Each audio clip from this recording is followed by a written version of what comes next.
Okay. Thank you very much for the invitation. Thank you also for running this series of talks. I have attended some of them and found them very, very interesting.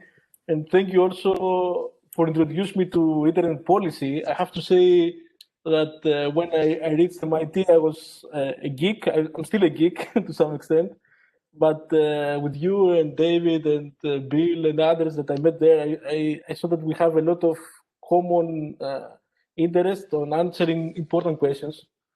And we start developing a language to talk, and it has been very productive so far.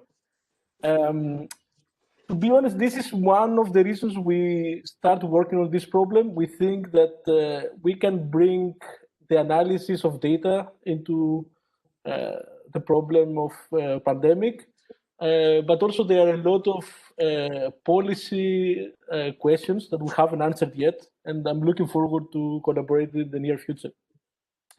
So for you guys, I don't think I have to introduce why this problem is important. Actually, the fact that you are sitting in your offices, in your houses, and attending this talk, it's the best motivation I can find why we have to care about the impact of the pandemic of the internet traffic. I have to say that I'm giving this talk, but this is a joint effort of many, many people. So around February early this year, we came together to analyze data from a lot of different vantage points in the internet and try to understand what really happens, right? So you see a fantastic team of people from many institutions from different countries. So there is the Max Planck Institute for Informatics in Saarbrücken. Benox, it's a startup that actually it's a spin-off, to be more precise, from Deutsche Telekom Laboratories that I was involved in setting up in around 2012. So this is a work of a couple of PhD students in our group. At that time, Anja Fellman was also in TU Berlin and Deutsche Telekom Labs. They developed some very smart ways for ISPs and CDNs to talk together and redirect traffic in an optimal way. And of course, this has evolved over the years. Now, there are many focus actually analytics, and there are many networks in Europe and the US, and also in some IXPs. I'm going to explain more about this in the next slides. They do a fantastic work. So this is an example of how some ideas from the academia, if it's enough patience and there is some support also from external funding, it can actually go and become a successful startup. Then there's collaboration with DKIX. DKIX is one of the big IXPs. This is where the different networks meet and exchange traffic. For the audience that does not have a technical background, I will provide later a couple of slides to explain why this is so important. And then we have people from Spain that help us to get some more data. And of course, some other colleagues like Oliver and me that we help also with the analysis. I have to say that this is an ongoing work. So we have analyzed data until summer, from the beginning of the pandemic until summer. We are currently working on data for the second wave of the pandemic, which is ongoing in Europe. In some parts of the world, actually, it's a third wave, or it will be a second wave or a third wave this month. So there's still work in progress. And what I'm going to describe to you here, it's biased on what is actually happening in Europe and the US. So there are other parts of the world that we don't have a clear view. We plan to collaborate with other colleagues and also with the Internet Society at some point to get also a feeling of what's happening in places where it's more difficult to get access to data, where the Internet is very different than what we see in the West world. Okay, so with this, let me start the main part of the talk. So the web really has changed our life. We all use the internet more and more for the entertainment and the entertainment. And also, increasingly, we use it to socialize, right? So of course, this has increased during the pandemic. And some people are so dependent on the internet that they start worried that it can go wrong, right? And they may lose data, they may lose access to information, etc. On the other hand, for me, it's also a blessing because now we have infrastructure in place that we can actually solve some of the problems that the pandemic creates.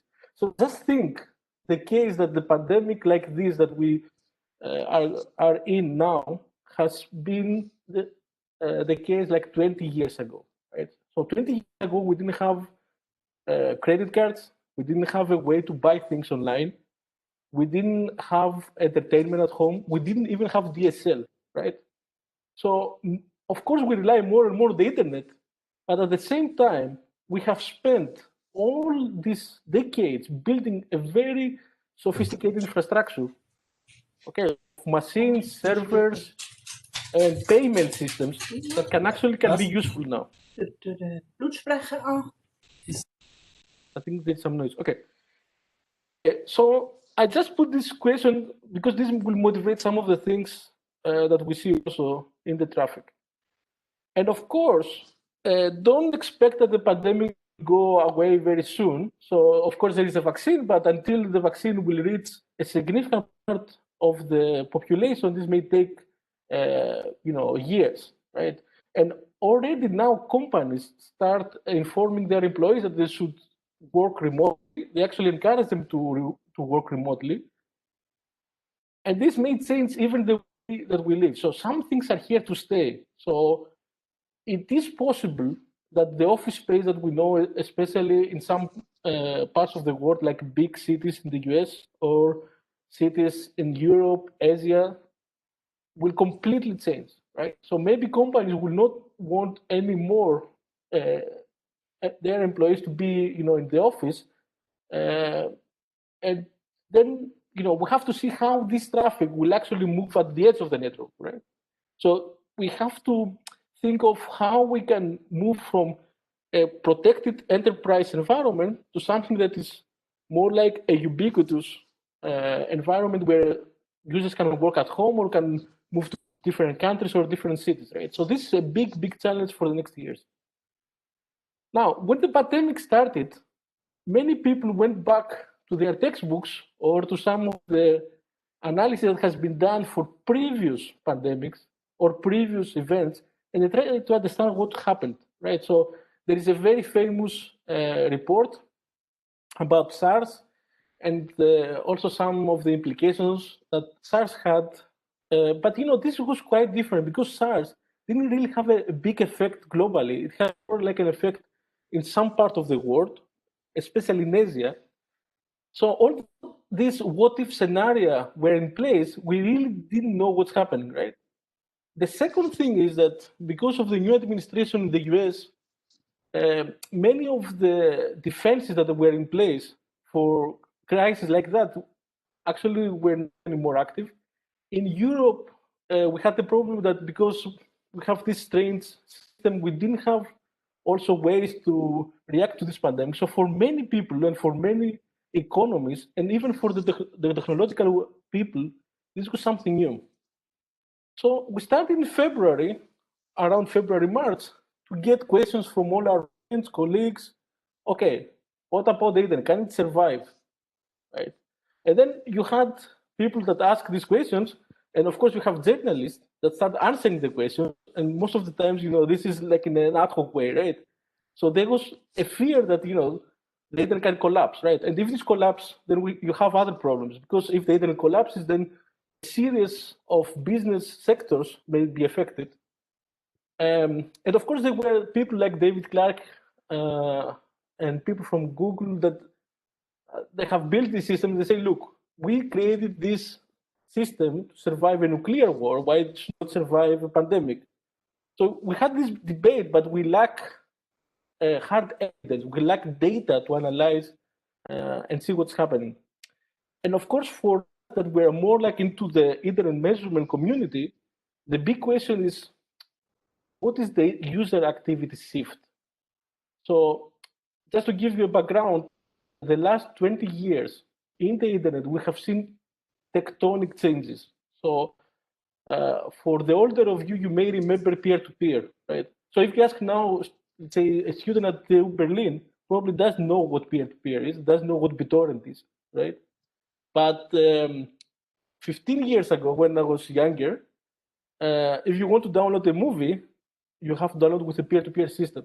And this put a lot of stress, for example, to ISPs. So overnight, suddenly links, peering links, and the ISPs were filled with traffic that was exchange of packets to download a video. And this was a big problem. So at that point, we said, okay, everybody's doing peer-to-peer. Then it was the time of CDN. So the peer-to-peer traffic disappeared over a period of a couple of years.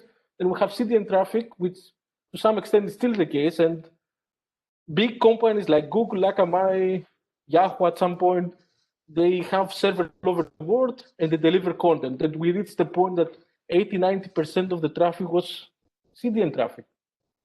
And this, of course, took some years to see these changes. And now we have that overnight people leave their offices, they move at home, and we don't know what's happening, right? So this is probably the third wave of user activity shift in the last. And as I will show you later, the changes are rapid. So things that we expect to see within a year, within three years, happen actually within weeks. And this was the question. The question is, can the current architecture of the internet and the current investment in the infrastructure sustain this? Okay, so what we did is what we actually know to do, to go to our friends and ask for data. So first, we went to friends that have data from a big ISP. And then we went also to some other friends that they have access from the same network, I have to say, but about mobile users, right? And to give you the scale, this is actually in Europe, right? We're talking about some country in Europe. Just to give you the scale, for the ISP, we have access to about activity of 15 million households, right? And this network is a very big network. 15 million is not 15 million users, 15 million households, right? So every household may have between 2 and 4 people.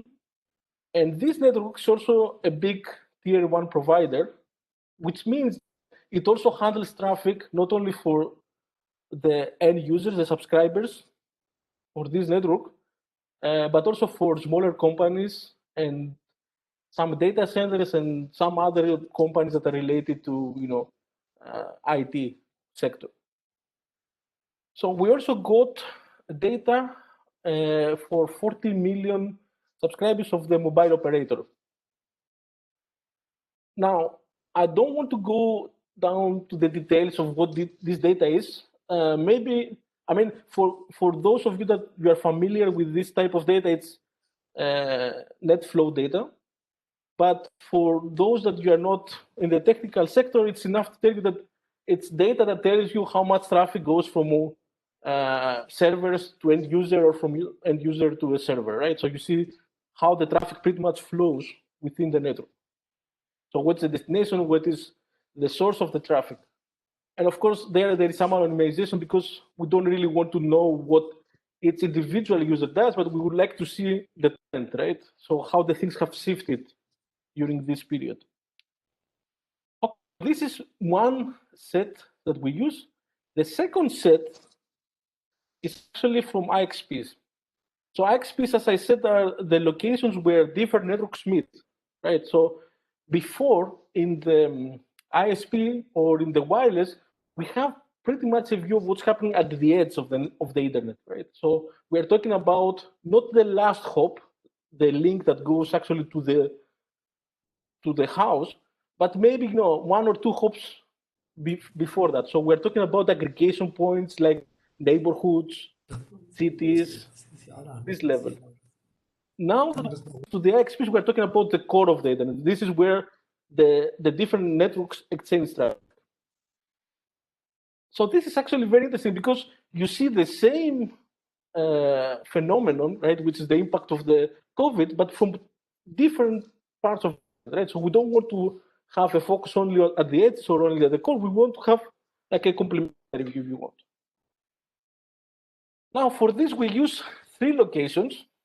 One of them is actually a very big IXP, which is in Europe. It has traffic of 8. Now it's actually more close to 10 terabps. This is huge.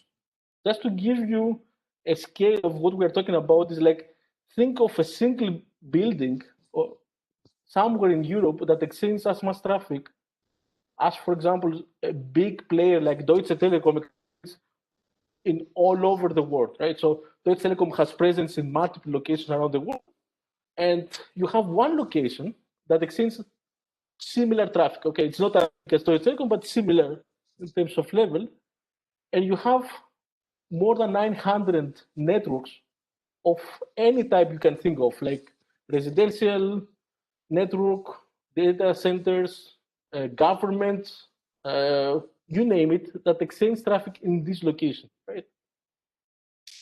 Then we have another one which is in South Europe and which is smaller, has 170 networks that exchange traffic. That's significant because, especially at the beginning of the pandemic, there was a lot of attention of what happens in South Europe, like Italy, Spain. You know, those were unfortunately the places where pandemic first hit, at least in Europe, right? And then to get also a better view of what's happened globally, we have access to a big IXP in the East Coast. It's close to New York. It's actually quite big. It's like 250 networks connecting there. Now, for those of you that you are not very familiar with the IXP, I just put a few slides, so just stay with me for a few minutes, even if you know what an IXP is, because it's important to understand why it's important not only to know what's happening at the ISP, right, but also at the IXP. So at the ISP level, if you have a problem with your connection, you may call, for example, the hotline, then we try to find the solution. In the IXP, the things are a little bit more complicated because they are not only the end users, they are networks, and these networks have thousands or even millions of users that depend on this. So this is pretty much what is the ecosystem out there. We have about 400 locations that host IXPs. We are talking about 125 terabps of traffic. This is approximately 15% of the internet traffic today. And you have millions of peerings. So for you that you are interested about how the traffic interconnects, in Europe, a significant part of traffic flows through these facilities. In the US, not so much. In Latin America, it's increasing. You know, so there is a significant part of the traffic that actually is exchanged there. And these places have become very important the last 5 to 10 years because these exchange points, these IXPs, are also co-located with data centers. So here I show you the facility in London. This is Links that host thousands of data of servers, actually hundreds of thousands of interconnections, which means that if this goes down, then we have a problem, right? So a lot of data will not be accessible. You have shift of traffic, and also many networks that connect there are not only networks in London, but there might be networks all over UK or maybe all over the world, right? So maybe, for example, a Malaysian ISP exchanges traffic in London with US customers or with US networks. And of course, this has increased in significance the last year. So here I show you the metro of London. So you have 10 locations where these IXPs are located, and then they are interconnected with other IXPs in different parts of UK, for example, in Manchester, Scotland, and even in the US. So by connecting there, you can even exchange traffic, for example, with somebody in North Virginia, because North Virginia also is a center of data centers, and government data centers are also there. So any impact that you may have in some place may also impact something in the US, right? So things have become so interconnected that we really have to understand if, for example, pandemic creates a problem somewhere, what will be the impact somewhere else? Okay. Now, for this importance, these facilities have been characterized as critical infrastructure. So they are in the same level with nuclear reactors, with the water system, electricity system, etc. And in most of the cases, they have to have an availability of 4 nines or 5 nines. So for example, in the case of 5 nines, we're talking about downtime of 5 minutes per year. Right? So if, for example, a pandemic creates a problem that will last 4 hours, this is already bad. Companies will pay penalties, data may be lost, and other things may go wrong. Right? The same, to some extent, is the case for ISPs, but there the liability is a little bit different because there are end customers involved and not so much other companies. And of course, we have some idea of how things can go wrong. For all of you that you may remember the 9/11 attack, in the 9/11 attack, in the basement of the Twin Towers, there was a data center that hosted a lot of critical infrastructure like DNS servers, routers. Some of these actually were of telecommunication organizations outside US. So when the building collapsed because of the weight and after the crash, right? Many telecommunication points actually lost connectivity. Data were lost. Data centers had to relocate somewhere else. UPS stopped working after a few hours. And at that time, data was much smaller, and we didn't really rely so much on data, right? So if things go wrong now, the impact will be severe. And actually, we have even recent case. For example, there was an outage in Amsterdam in 2015, where for a human error, all the traffic were lost, and then the impact was actually mirrored in Frankfurt, right? And took a few hours to actually balance the traffic and see what's happening. Okay, so let's now go back to the initial setting we had for the study of the pandemic. So we have, just to summarize, we had ISP data, we had mobile data, and we have IXP data. And take all this traffic, you want to see what's actually happened, and actually if the internet can sustain this, right? Now, here I plot what happened in the ISP. So just I recall, this is a big network of about 15 million users, VDSL users, but DSL also. As you can see here, in x-axis, we have the weeks of the different years. So here is January 1st, here is 31st of December 2019, and here's 2020.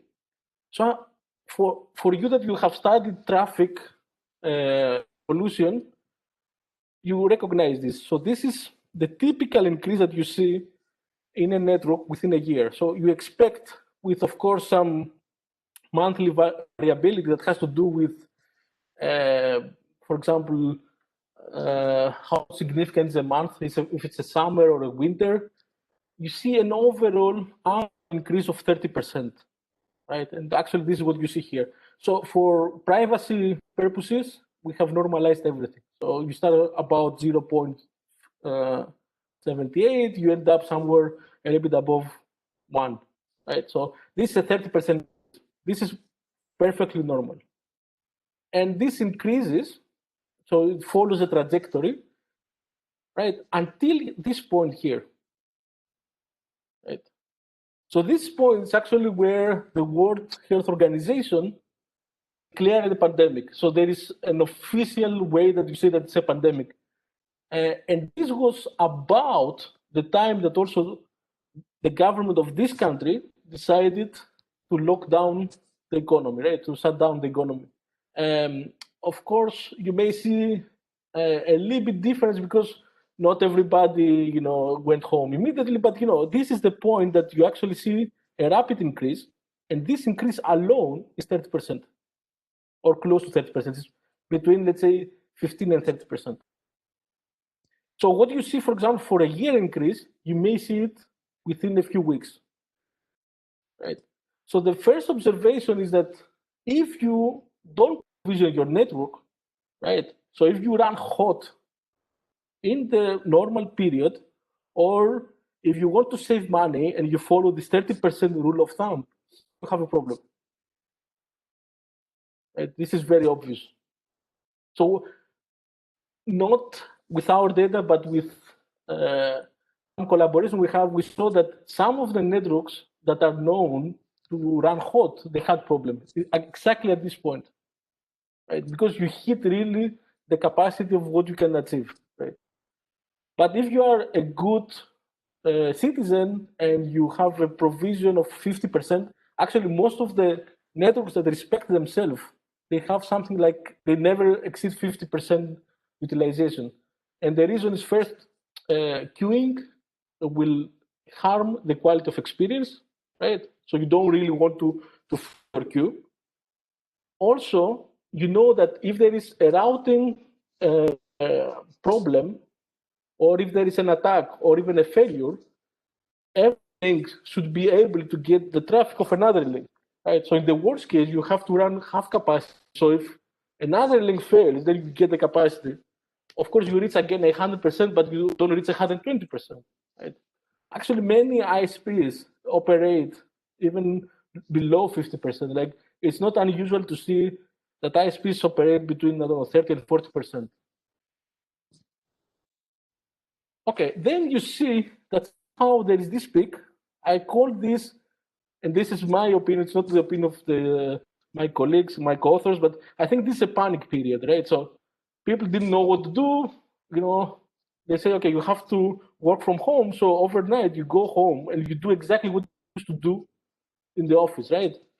And then things go down a little bit. And then after some point, part of the economy opens again, and then things go back to where the trajectory would actually lead you if you just follow this 30% rule of thumb.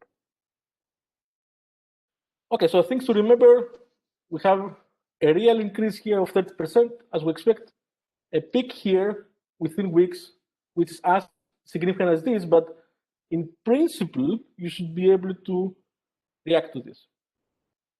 Now, let's see what's happening with the IXPs. IXPs is a little bit different case because IXPs, because they are centralized, they can amortize increases much better, right? Because for an ISP, if an ISP wants to increase the capacity, it has to go to every location and increase the capacity. It should have people in the field, right, to actually tune things. In the IXP, typically, you have a centralized infrastructure. You have capacity per member, and then if the member operates close to the capacity of the port, as they call it, they say, okay, I can give you another port. So you can actually increase the capacity much faster. It's much more flexible to increase. And there is also the economy of scale. So IXP in a sense is like a cloud, right? You have a huge pool of resources, right? And then you allocate them on demand. So IXPs typically run in a much lower utilization than an ISP. So an IXP can run in utilization, I don't know, 10% basically, 20% maximum, right? So that's why they can amortize better peak of traffic, attacks, etc. So here we do exactly the same analysis for the 3 IXPs that we have. Remember, 2 are in Europe and 1 is in the US. And you see that more or less the story is the same, right? So you have a trajectory, right? Then you have the peak, and then except 1, right? And this is because this is a relatively small IXP. The 2 other, which are the big ones, are actually keep a little bit higher level than the ISP, right? So it seems that the traffic increased and stayed for some time there, at least from what we have analyzed. Now, if you go to the mobile operator, it's a little bit different story. So you have, again, the 30%, right? Here is Christmas, nobody works, fine. And then, actually, nobody answers the phone, maybe, because this can be somebody that calls from the office. And then you have, again, 30%, and then nothing, like a plateau here. Actually, it's a decrease. So one of the reasons is that when you are staying at home, you don't necessarily have a lot of communication, right, with your office or other, or you can just switch to Wi-Fi. So a lot of mobile traffic actually moved to Wi-Fi. And when they were relaxed in the restrictions, then you see that the traffic starts increasing again, and again, you can fit this 30% rule of thumb. Okay, so let's now go a little bit into details. And for this, I will focus on what happened in the ISP. Okay, so here I show you what is, I would consider a normal week in the life of an ISP. So just to read it, this is Thursday, Friday, Saturday, Sunday, Monday, Tuesday, Wednesday. And here again, for obvious reasons, we have normalized the traffic. So this is in Europe, 20th of February 2020 until 26th of February 2020. So as you can see, you have people are sleeping, wake up, peak time, and this repeats.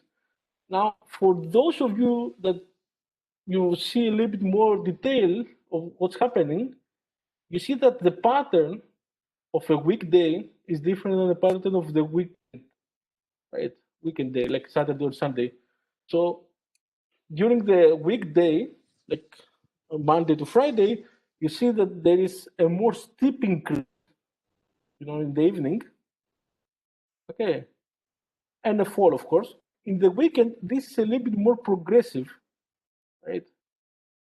Because people may stay at home, they do different things, and then this increase again. So the peak time is always the same, but the way that you reach this peak time differs, and also the level of the peak time also is different. Actually, Saturday evening, it's good that people are out. Sunday, they remember that they have an important meeting on Monday, so they start working, right?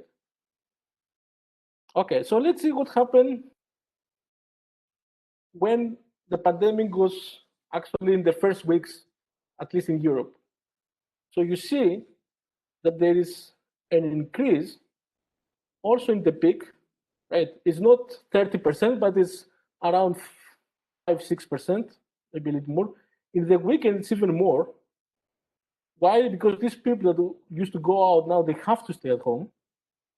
And then you see this curve. You see this curve everywhere. So it's not only in the weekend, but it's everywhere, right? And you have this 30% increase, especially in the weekend. But again, you see that the maximum, it's not that far from the maximum that you had, for example, during the week, like before. So this is 30% the Saturday, but this is like 6%. Now, why this is important? If you are a network operator, you don't optimize the network for the total traffic. You optimize the network for the peak.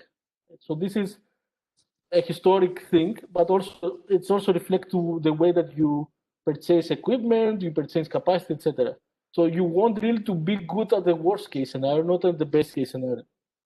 So here, if this increases 30%, this doesn't mean that you violate anything. So if you have provisioned your network like 10% more than the usual peak, you are covered by this, right? Now, why I say that? Because you may have heard in the news, we see a 200% increase in the traffic, right? Now, one thing is that you have an increase of 200% or 30% or 50%. The other thing is where it happens. So if it happens here in the valley, doesn't matter, right? The problem is if it happens here. So if this has been here, then we have a problem. Okay, so let's see now in April. So in April, about the same thing. Note that there is always a fluctuation also because of the time of the year. For example, around April, sometimes the traffic was lower because, for example, there was Easter, right? So this has also some effect. But as you can see, the peak is again not that higher than usual. And then in June, it's actually go down. So pretty much the stress was somewhere here, somewhere between March and April. Okay, now this is, if you want, a macroscopic view. So we see here somehow on a daily snapshot what's happening. What we also did is we want to go a little bit inside and see the details per hour, right? Because as I told you, if you want to provision your network, or if you want to see how the user activity shifts, you have to really see which part of the day is actually creating the problem, right? So here, this is what we did in detail. So in the x-axis, you see the 24 hours of a day of Wednesday before the pandemic, right? And then this is a Saturday before the pandemic. Recall that this is a residential network, right? So why blue is lower here? Because people are not at home, right? They're in the office, so of course the traffic is lower. Then on Saturday, people stay home, do things, watch TV, watch YouTube. The peak doesn't change too much, but the valley is actually higher in the weekend than actually during a work day, right? Because there are more people at home, basically. And this is what's happening in the lockdown. So in the lockdown, you see that, again, you feel this part, which is the valley, and the peak is almost unaffected. Right? Now, there was some question, actually, Volker also asked, okay, can this be because you reach a capacity? So we tried to see the data, and because we had also the capacity information, this is not that you reach a capacity. It's actually, there's still a lot of capacity. It's mainly because as a human being, this is how much traffic you can consume, right? We talk also with ISPs in the US because we thought this might be very specific to Europe. You know, there is so many gigabytes that you can consume. Even if you put YouTube high resolution, you know, how much videos you can see, right? Of course, I'm not saying that there are not pathetic cases or corner cases where there are, I don't know, 10 people at home and you share one Wi-Fi, but if you see that aggregation of millions, right, of customers, then this is what you see. And you see this strange phenomenon that in the lockdown, the traffic, depending on which time of the day you see, which day you see it, for the same time of day, it looks more like weekend than weekday. Right? So if your provisioning is that I can handle weekend well, during the pandemic, you will not have a problem. This is the bottom line. And to make sure that we don't, okay, this is something visual, right? So I show you something and I ask you to believe, right? So we did one more thing. We try to correlate the different traffic. So we try to correlate the traffic of each day, a typical, let's say, pattern for the same time during the weekday, let's say Monday to Friday, and during the weekend. Okay, so now you have to be with me here to explain what I mean. So here I plot something if it looks like weekend, right? And here I plot something if it looks like working, like Monday to Friday. Okay.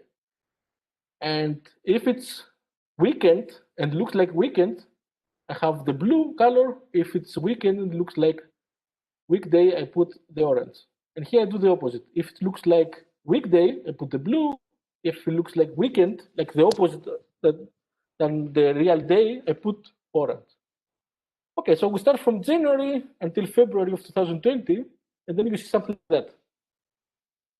Okay, so when you see blue, this means that the classifier, right, that says this day looks like weekday or weekend, actually weekend or weekday, actually agrees. You see, when it's up during the weekend with blue color, it's good.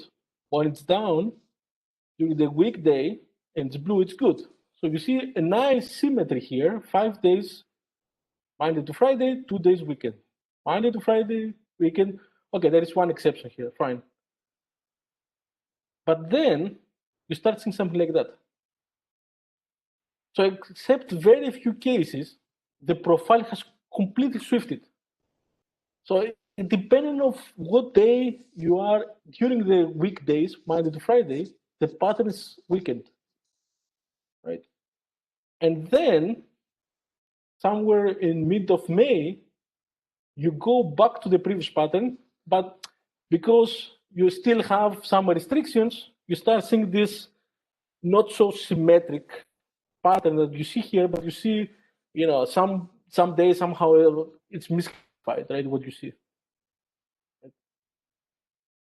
So this is the ISP, and remember that this is what you expect.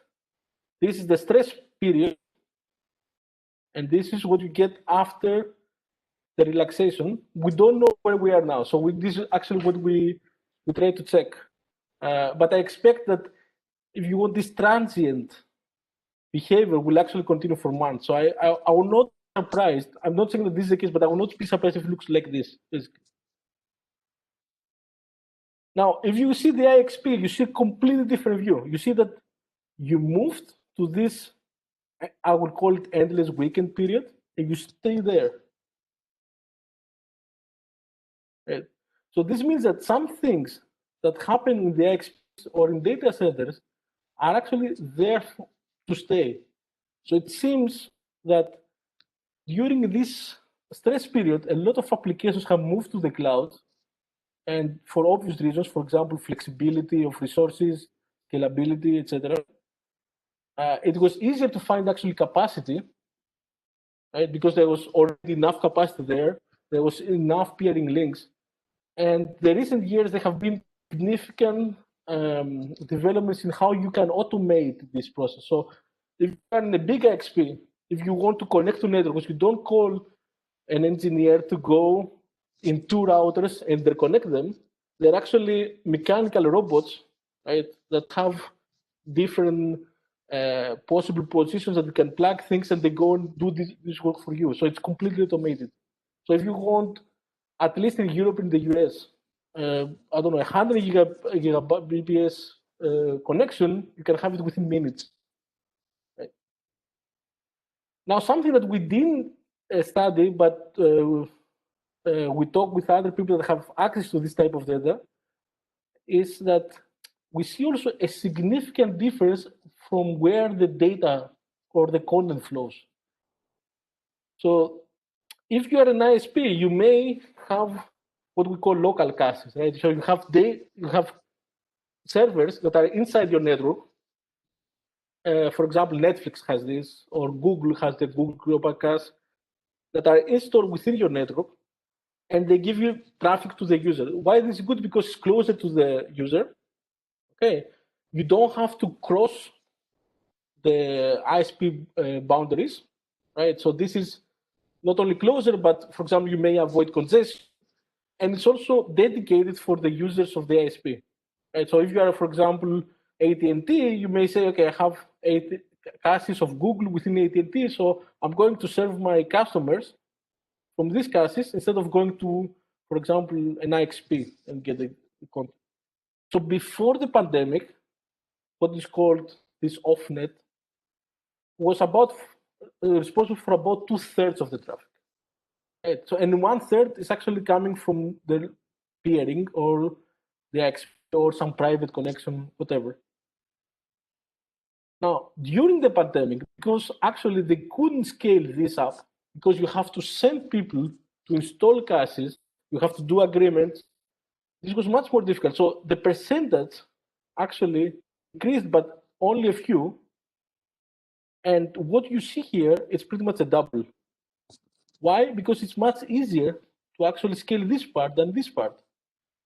So also in the beginning of the pandemic, this was a blessing because you already have capacity within your network. So obviously you can serve more users and more traffic than this guy that's a little bit further away. Just because this is not so scalable, you have actually to scale this part. And this was scalable. It's the ISP part.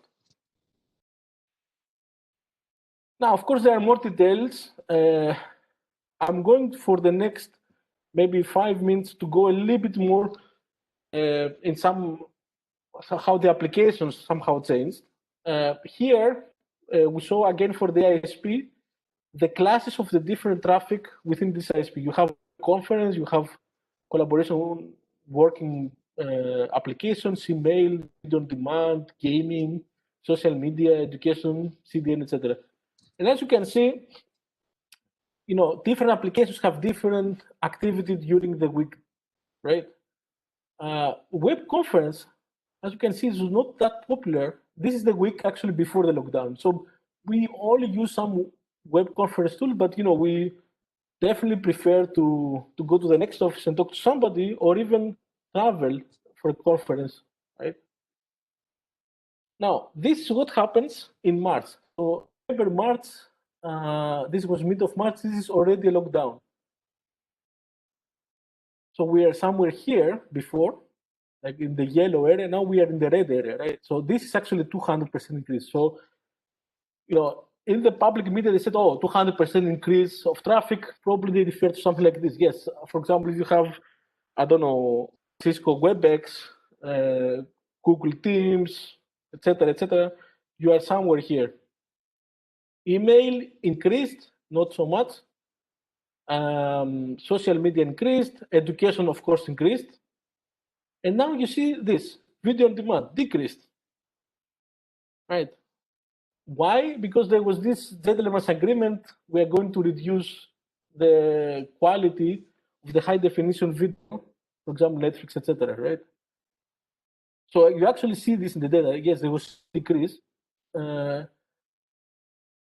So next April, about the same phenomenon, right? And then June, a little bit less. So it seems that the web conference went a little bit down, video on demand somehow normalized a little bit, email the same, etc. So it seems that after June, we are in this transient period that things can go a little bit higher than usual, but not that much, except maybe from the web conference and the education. Everything else is more or less back to normal. Now, of course, there are many other things. We published a paper in IMC this year. I highly recommend if you want to check all the details to see this paper. We were also invited to the Internet Architecture Advisory Board of ITF to present our work. Just I want to finish maybe this presentation with some other thoughts. So far I talked to you about the impact on the internet traffic. There are many other things that are happening. Some of them, we have some results. For some of them, it's still work in progress. But one thing that we saw that has a dramatic increase of about 10% is VPN traffic. Right? So this is actually very important traffic. It's not so much traffic compared to the overall traffic, but it's important because this is the way that remote workers connect to servers like email and other secure servers. And this can be under attack, right? So if you get access to this VPN, then you can actually do very nasty things. This is something that attracted the attention of policymakers. Companies like Akamai give now solutions just for VPN, right? And especially the stress period, we saw a 200% increase. We saw also a lot of things that look like attacks. Other research have reported attacks just for this traffic, right? Because you are not in this protective enterprise environment, so you're at home. So if somebody gets access to this, it has an advantage. And this actually attracted the attention also of security agencies in UK and the US. The Five Eyes countries already have reports about this. We have seen a lot of increase in phishing and malware. Just to give you some examples, there were a lot of malicious users that actually registered domains that look like COVID, so they can attract traffic, and then you can put malware. there have been also reports even for very popular websites. For example, the website that was reporting the number of deaths in some country, right? So everybody goes there. So if you can manipulate the way that you reach this website, or if you have access to the servers of this website, then you can install, whatever you want there and get information of the users. So this is actually an increasing concern. Of course, these agencies have ways to react to this, but this is an ongoing fight. So we see, that malicious users come back with different domains, with different techniques, and probably this is something that is here to stay. So although we didn't see a huge impact on the traffic, so I don't consider the traffic as a big problem, at least for this type of pandemic. The upper layer, or the security part, it's still a big problem, and it's here to stay for some time.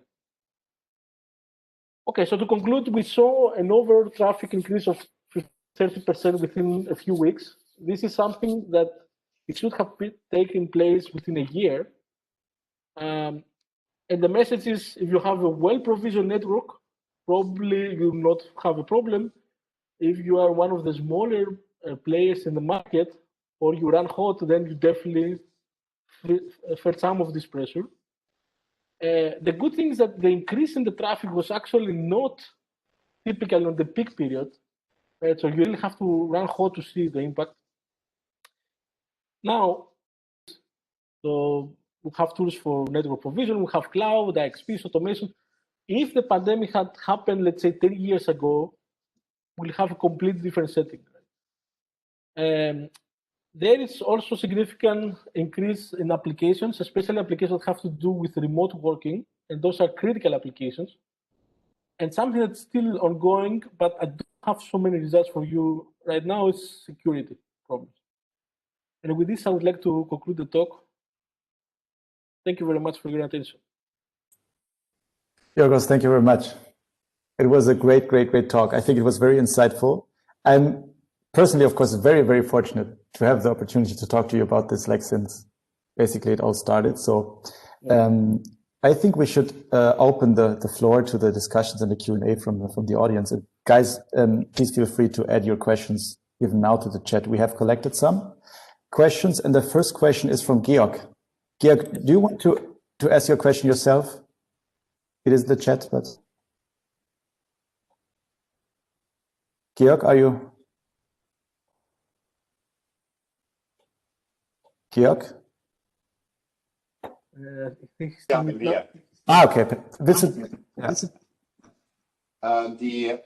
My question was, there was in one of the first slides, there was this